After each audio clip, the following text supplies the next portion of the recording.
À la fin de l'année 1940, l'industriel lyonnais René Maurice Gattefossé achète une propriété à Saint-Rémy-de-Provence, le mas Belle-Île. Alors que les échanges commerciaux sont fortement réduits par le conflit mondial, il entend s'assurer une production régulière et directe de lavande, de romarin, de sauge, toutes ces plantes aromatiques qui servent de matière première à son usine chimique. Les huiles essentielles obtenues par distillation à Belle-Île entreront dans la composition des parfums, des pommades, des préparations pharmaceutiques ou cosmétiques que l'entreprise commercialise. Après avoir œuvré sa vie durant en faveur de la culture et des propriétés de la lavande, René Maurice Gattefossé, à l'âge de 60 ans, devient lui-même lavandiculteur.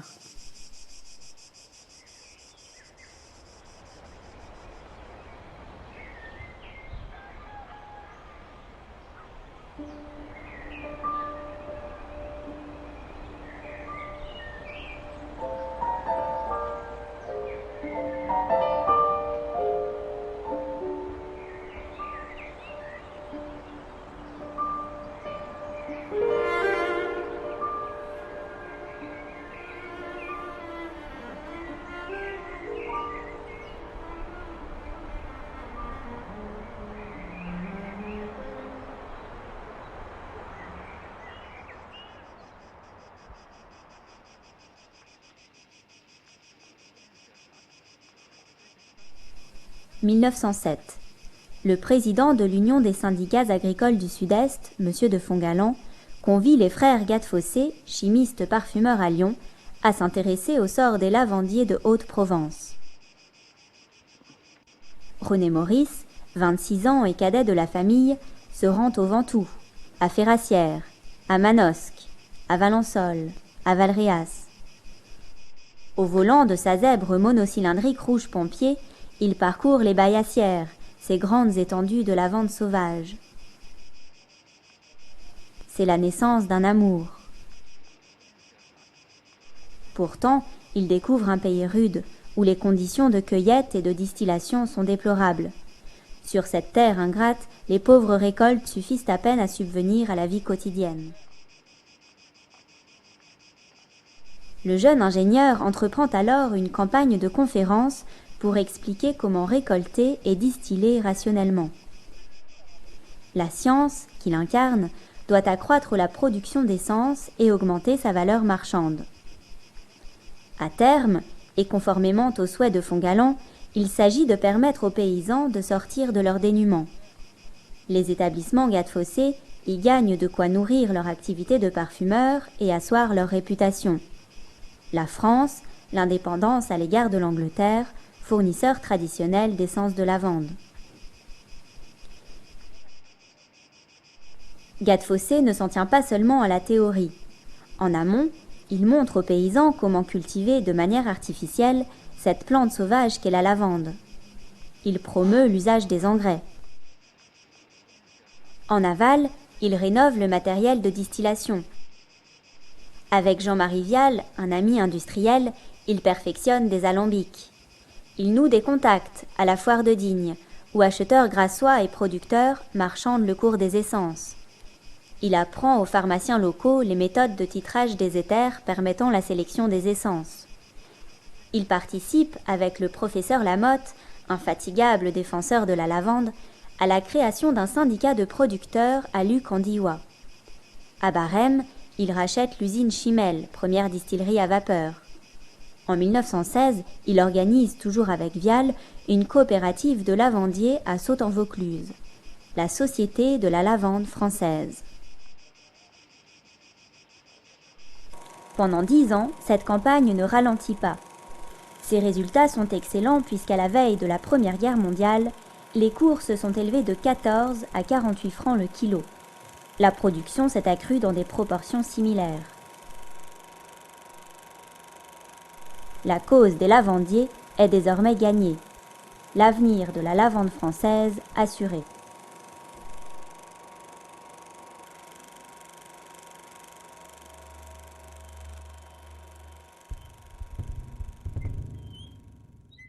Lors de ses échanges avec les paysans provençaux, Gattefossé entend parler de certaines propriétés de la lavande.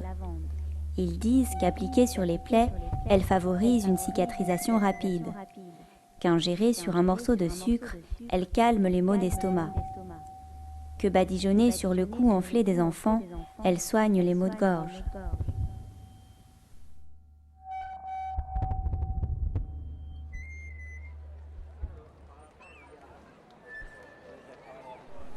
En ces années 1910, Gattefossé acquiert également une connaissance approfondie des autres plantes aromatiques. Il visite les roseraies proches de Lyon, à Fézin, à Villeurbanne, à Vénissieux, puis celles de la Côte d'Azur, de Sicile, de Bulgarie. Avec Vial, il investit dans une fabrique d'essence de rose à Golfe-Juan. À Grasse, il parcourt les cultures de jasmin, de tubéreuse, de jacinthe, et s'entretient avec la prestigieuse maison Chiris. Il se rend en Algérie pour l'essence de géranium et d'orange. Ailleurs, il rencontre des paysans qui cultivent la menthe, la bergamote ou la sauge sclarée. Partout, il déplore des pratiques de culture trop traditionnelles, trop artisanales, où la science est encore absente. Soucieux de réguler son approvisionnement en matières premières, il prend des participations au sein de diverses sociétés pour obtenir l'essence de citron, les concentrés d'orange, le jasmin, la citronnelle, l'iris, l'essence de rose, le menthol cristallisé. L'entreprise noue des relations avec l'Argentine, le Japon, l'Afrique occidentale française, l'Indochine, Madagascar.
Très vite, les frères Gattefossé, Abel, René Maurice et Robert, trouvent une manière originale de relayer toutes ces actions en faveur des plantes aromatiques. Ils créent la Parfumerie moderne, revue scientifique et de défense professionnelle. Cette revue se donne pour objectif de soutenir les intérêts de la parfumerie française en s'adressant à tous ceux qui la font. Lavandiers, mais aussi grands industriels de Grasse, ingénieurs agronomes ou fabricants d'appareils. Les frères y consignent l'avancée des recherches du laboratoire Gattefossé. Ils y insèrent leurs reportages photographiques. Ils font la promotion des produits de l'entreprise, si bien que la parfumerie moderne, c'est un peu un album de famille. Ambiguïté de la revue. Elle est à la fois un organe corporatiste et l'outil majeur de la propagande maison. C'est surtout un coup de génie. Instantanément, elle fait de ses éditeurs, les établissements Gattefossé, un acteur majeur du secteur.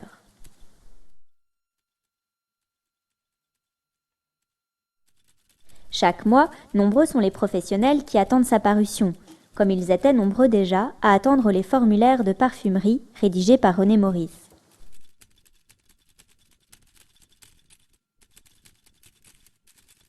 Cet effort régulier de publication confère à l'entreprise un ascendant sur le marché sans rapport avec son poids industriel réel. À ces considérations stratégiques se mêle néanmoins un goût prononcé pour le débat d'idées. D'année en année, de numéro en numéro, puis de livre en livre, Gattefossé fait partager les progrès de ses recherches. Sa bibliographie scientifique et technique s'étoffera jusqu'à atteindre une trentaine de titres.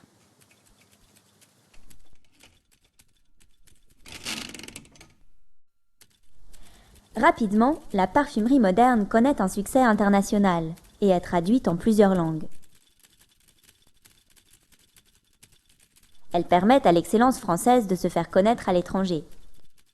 Revers de la médaille, ce succès limite l'expansion de la production hexagonale. Les cultures étrangères, instruites grâce à la revue des techniques les plus modernes, possèdent dorénavant les moyens de leur développement. Ce paradoxe éditorial est révélateur du tempérament de René-Maurice Gattefossé, un homme foncièrement patriote, que sa curiosité naturelle et ses affaires ont cependant émancipé du cadre national. La campagne menée dans la parfumerie moderne en faveur de la lavandiculture française n'est pas simplement une réussite. C'est aussi la marque d'un esprit délibérément social et progressiste. À force de discipline, Gattefossé a su réformer son naturel libertaire. Son existence s'est alors chargée de multiples engagements. Désireux de favoriser le développement industriel et agricole de sa région, il est membre fondateur de l'AICA, qui représente le patronat lyonnais. Vice-président pendant une trentaine d'années, il prendra la succession d'Aimé Bernard de 1945 à 1950.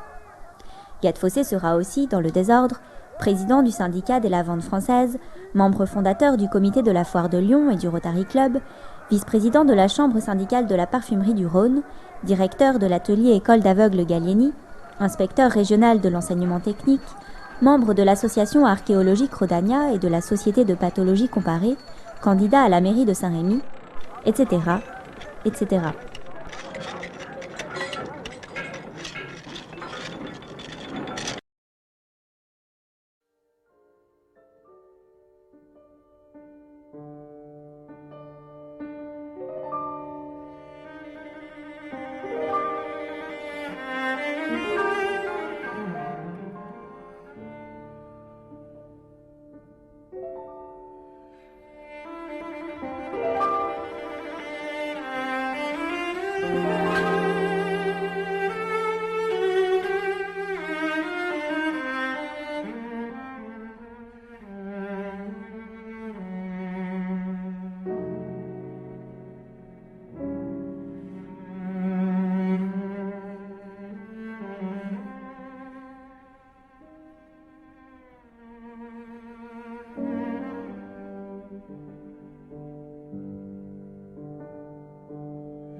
Sur des cahiers ou des carnets d'écoliers, des notices de formulation, des dessins.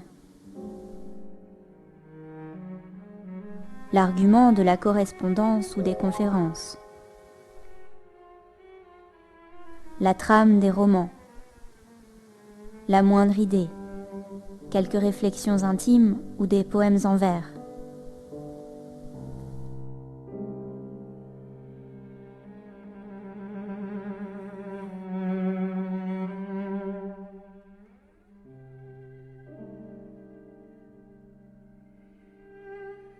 Bout à bout, ces papiers produisent le relevé fidèle de l'activité cérébrale de René-Maurice Gattefossé. Un monde nouveau, un monde à part, un monde à moi, comme il l'écrit lui-même. L'ensemble témoigne de la fertilité et de la curiosité polymorphe de son esprit. Gattefossé s'intéresse à tout, surtout ce qui est neuf et technique. Il réfléchit sur la télévision et Wagner, envisage de substituer le caoutchouc au bitume de nos routes. Il lit Freud et Shakespeare, écrit sur la réflexothérapie et la manière d'inventer PowerPoint au moyen du cinéma des Lumières. Mais si cette multiplicité des centres d'intérêt témoigne bel et bien d'un esprit érudit et universel, il ne faut pas y voir qu'un simple trait de caractère.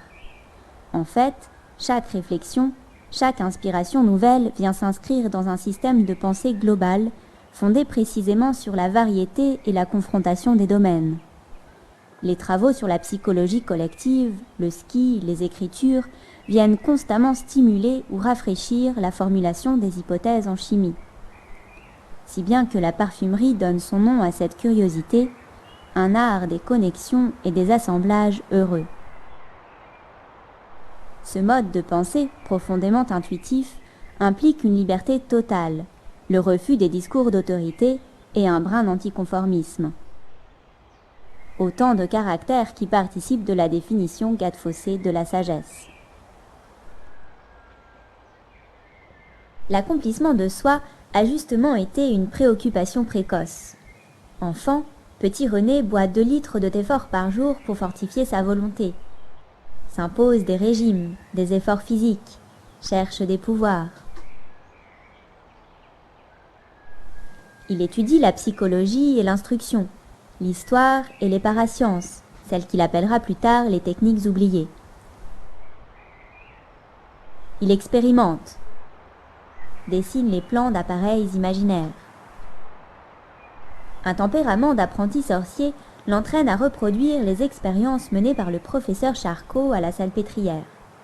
Il hypnotise son jeune frère Robert, excellent sujet médiumnique, qui décrit avec force détail des événements du siècle précédent.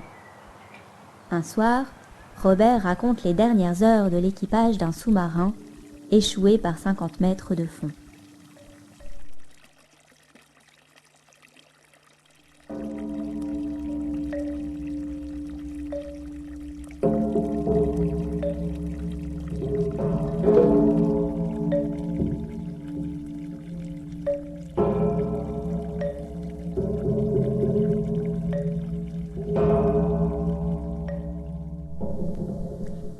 C'est son père Louis qui décidera de l'avenir de René Maurice.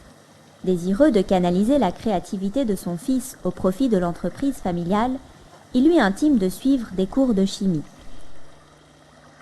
Le cadet fait donc son entrée à la faculté des sciences de l'université de Lyon. Passionné, il discute longuement de l'avenir de cette discipline avec ses congénères, Paul Fisch notamment, dont le père sera un actionnaire déterminant de l'entreprise dans les années 20. Tous sont persuadés que la chimie sera la grande affaire du siècle.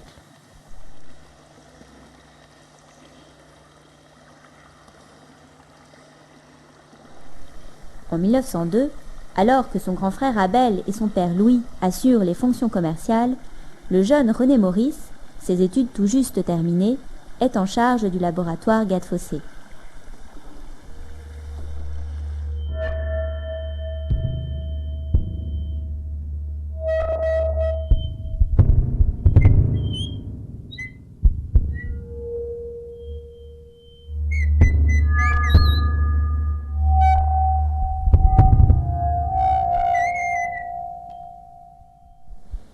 « 25 juillet 1910.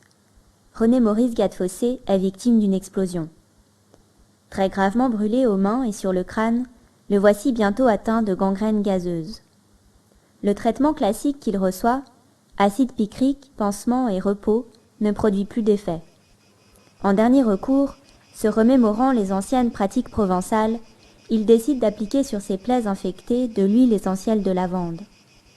Les résultats sont rapides, stupéfiants. Ils achèvent de confirmer son intuition.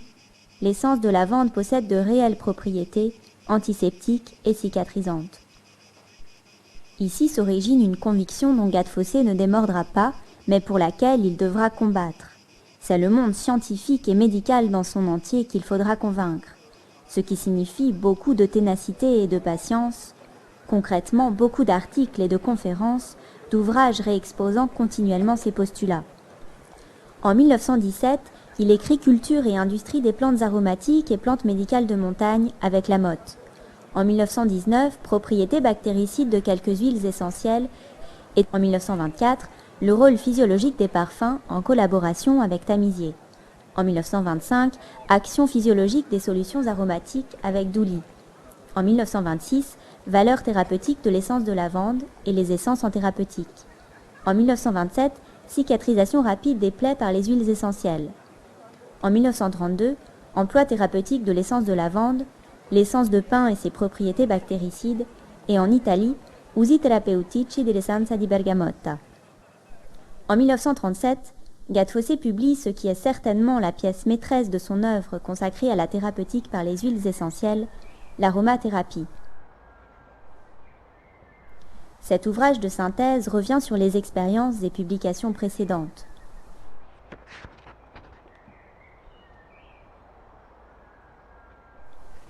Gattefossé forge pour l'occasion le néologisme aromathérapie, qui baptisera bientôt et définitivement cette branche de la médecine qu'il a contribué à créer.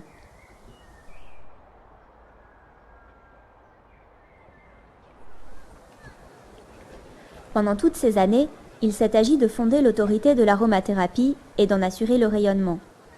Gad Fossé a mené le combat sur 2 fronts. Au niveau théorique, par cette constante activité éditoriale. Au niveau clinique, par l'application des recherches expérimentales en milieu hospitalier. Pour mieux convaincre, il a multiplié les collaborations avec des praticiens. Au cours de la Première Guerre mondiale, avec les docteurs Forgues et Marchand.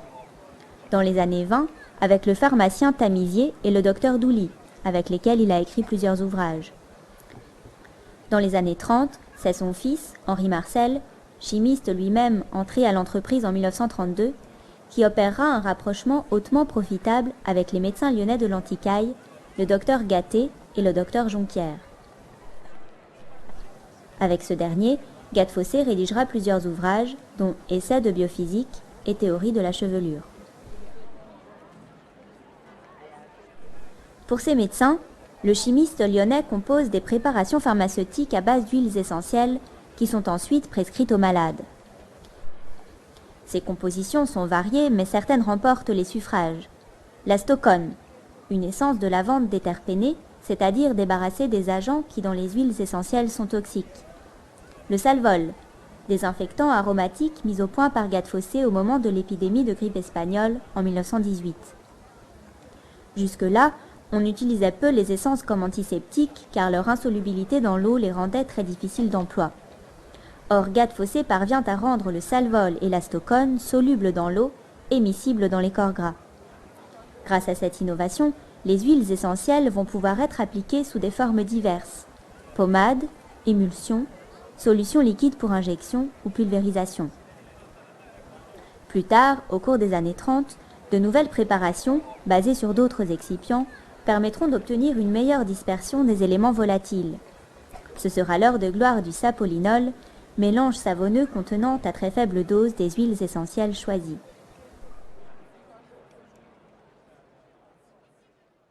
De nombreux patients atteints de gangrène, de gale ou de maladies vénériennes sont guéris. Gad Fossé consigne avec soin les résultats. L'aromathérapie est le produit dérivé de ces années de prescription.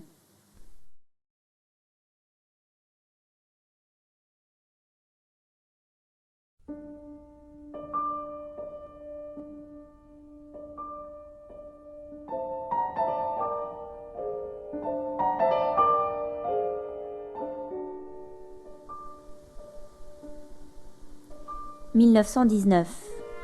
La famille a perdu 2 fils, Abel et Robert, tombés pour la France. Le contexte économique est médiocre. Les finances de la maison Gad Fossé sont précaires, alors que René Maurice veut se donner les moyens de développer ses intuitions, ses projets de recherche et offrir un nouvel essor à l'entreprise. Il réunit donc un tour de table disparate, composé de financiers et d'industriels lyonnais, avec lesquels il fonde la SFPA, Société française de produits aromatiques, anciennement établissement Gad Fossé et Fils. Initialement, Gad Fossé ne détient que 8% du capital, mais il assure la direction générale de l'entreprise. Il en diversifie les activités et de nouvelles gammes de produits sont créées. Parfums de synthèse, insecticides, pansements vétérinaires, compositions pour les soins hygiéniques de la peau. En 1930, le catalogue de la SFPA compte 647 références. Malheureusement, les succès sont ponctuels et les résultats généraux en demi-teinte.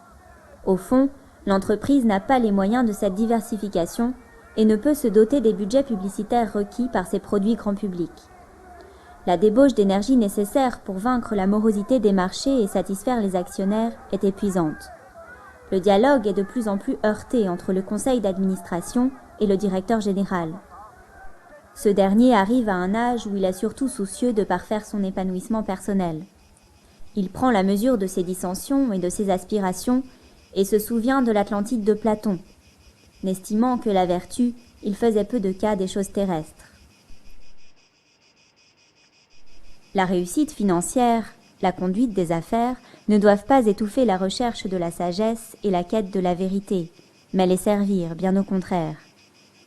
René Maurice Gattefossé réclame le temps nécessaire à ses lectures et la liberté indispensable à ses travaux d'érudition. En 1928, il s'en ouvre à Pierre Argence, ancien éditeur de la parfumerie moderne, et à Aimé Bernard, président de l'entreprise. Ensemble, ils envisagent la restructuration capitalistique et sectorielle de la SFPA, qui est effective au conseil d'administration du 27 février 1930. Pour rembourser une partie des actions et obligations, l'entreprise quitte les vastes terrains de Villeurbanne, son organisation rationnelle et ses pavillons ouvriers, pour revenir à Montchat, quartier originel des Gattefossé. Le personnel est réduit, les achats restreints, et la société recentre ses activités sur son cœur de métier, la parfumerie, la pharmacie et le secteur vétérinaire. En 1930, le capital est donc à nouveau détenu en majorité par la famille, et la situation de l'entreprise, plus modeste mais correcte, est stabilisée.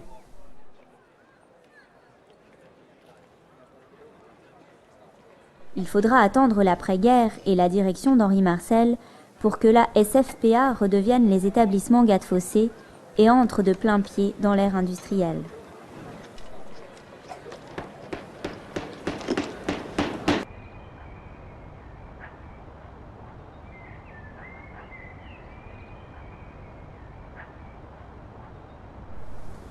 Été de 1940. René Maurice Gattefossé charge un de ses amis, Gaston Duprat, de prospecter au pied des Alpilles. De récents voyages d'études sur le site gréco-romain de Glanum lui ont permis de découvrir cette région dont il s'est entiché.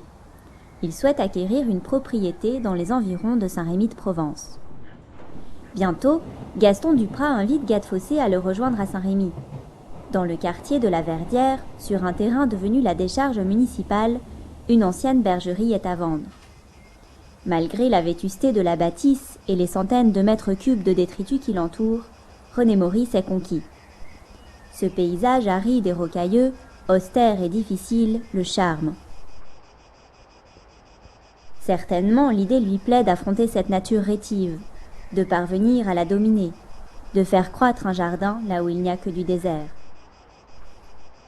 Cette modeste bergerie scelle définitivement son amour ancien pour la Provence. Quelques mois plus tard, le conseil d'administration avalise l'acquisition d'un mât de 8 hectares destiné à la production de plantes aromatiques et à leur distillation. Il s'agit d'assurer à l'entreprise un approvisionnement régulier en matières premières. Pour cela, la création d'un jardin botanique est planifiée, de même que la création d'une distillerie destinée à traiter sur place la production du jardin. Gattefossé parcourt la région et s'inspire de l'architecture vernaculaire. La tour dénote un caractère provençal. Et les travaux débutent, conformément au plan qu'il a dessiné. Terrassement, agencement de terrasses et de murets pour le jardin, dégagement des détritus aux alentours, réfection et réaménagement intérieur des bâtiments anciens au sud, création d'une cour intérieure et d'une aile de dépendance au nord.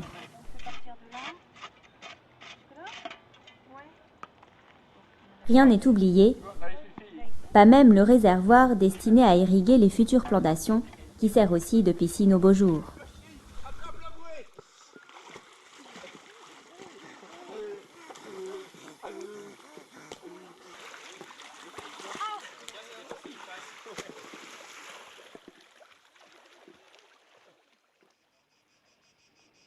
À 60 ans, René Maurice Gattefossé multiplie les allées et venues entre Lyon, où il habite et travaille, Vichy, où il suit des cures pour fortifier une santé devenue fragile, et Belle-Île. C'est là, au Mât, qu'il entreprend ou finalise ses ouvrages de fiction des années 40. L'un d'eux, Marthe la Salienne, publié en 1942, situe opportunément son intrigue en Provence. Gattefossé y travaille depuis plusieurs années, Étudiant la préhistoire régionale et multipliant les excursions archéologiques sur 2 sites qu'il affectionne, la Roque-Pertuse, près d'Aix-en-Provence, et Glanum, tout proche de Belle-Île. Dans les albums préparatoires au roman, il accumule notes et documentations. Il archive les articles scientifiques qui retiennent son attention, les échanges qu'il entretient avec les archéologues, notamment Henri Rolland, ses propres photographies, et procède même à quelques reconstitutions. Marthe, c'est une héroïne du folklore local que Gattefossé s'approprie et fait vivre au moment où arrivent dans la région les premières armées romaines, au IIe siècle avant Jésus-Christ. Ce roman à thèse permet à Gattefossé de ressusciter cette Provence ancestrale dont il se plaisait à relever les survivances chez les lavandiers abandonnés du début du siècle.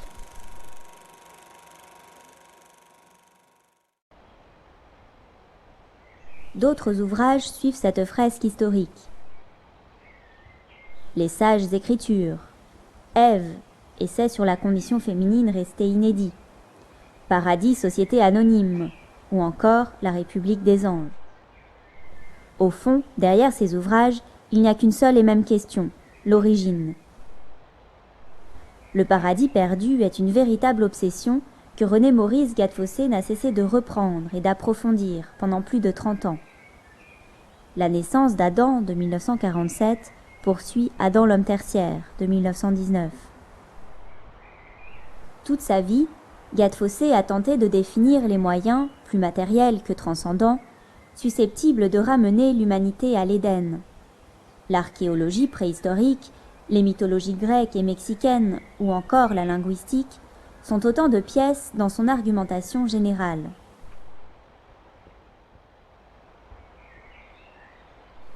Exemplaire, le roman Paradis, société anonyme. Publié pendant les années sombres, il expose la création d'une société dont la raison sociale est le redressement de l'axe de la Terre. Redressement qui, selon le héros, l'ingénieur Maurice Galtier, homme mûr, grave et chauve aux lourdes lunettes d'écaille, doit mécaniquement entraîner la suppression des saisons et rétablir le printemps originel.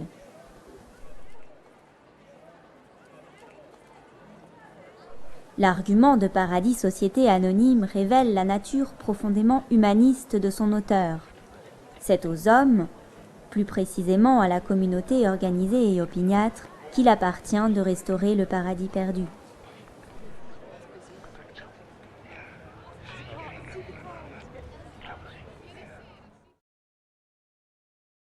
Dans ces années 40, René Maurice Gattefossé envisage la seconde édition de l'aromathérapie. De nouveaux chapitres sont rédigés qui supposent une refonte complète du manuscrit original. La première partie se concentre sur les constituants purs des huiles essentielles et les étudie sous l'angle physico-chimique. Gattefossé y expose des éléments relatifs aux techniques d'extraction, au pouvoir oxydant des terpènes ou encore au phénomène d'oxydoréduction des constituants aromatiques. La seconde partie, thérapeutique, relate des essais cliniques réalisés dans des hôpitaux lyonnais depuis 1937.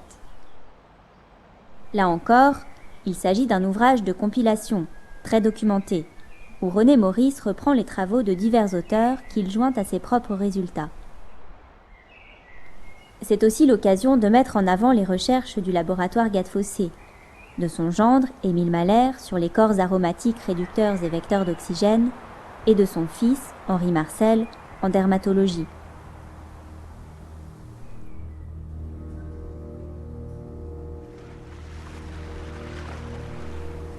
Au moment où Gattefossé finalise son ouvrage, la Deuxième Guerre mondiale s'achève. Elle a inventé les antibiotiques. La pénicilline ou la streptomycine révolutionne le traitement des infections en balayant brusquement la clinique traditionnelle et les autres thérapeutiques émergentes.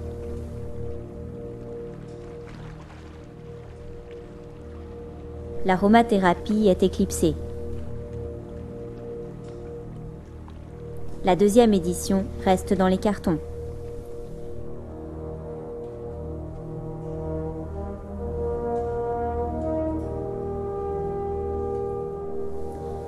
Il faudra attendre longtemps que les antibiotiques, trop systématiquement prescrits, perdent quelque efficacité, que renaisse l'intérêt pour les phytothérapies et les médecines douces, que l'on redécouvre les propriétés des essences pour que l'aromathérapie connaisse un printemps nouveau, et avec elle, le nom de René Maurice Gattefossé.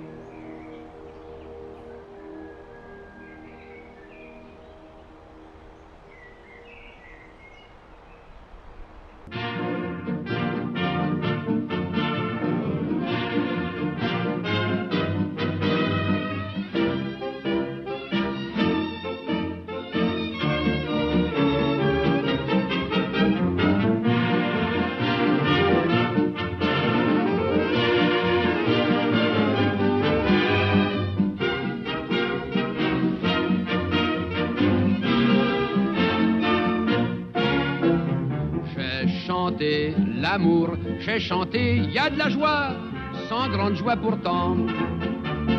Chantonnais donc un petit air à pleine voix, l'air fut étouffant. Désormais, quels seront donc les pauvres mots sur les chansons gaies que pour vous on invente?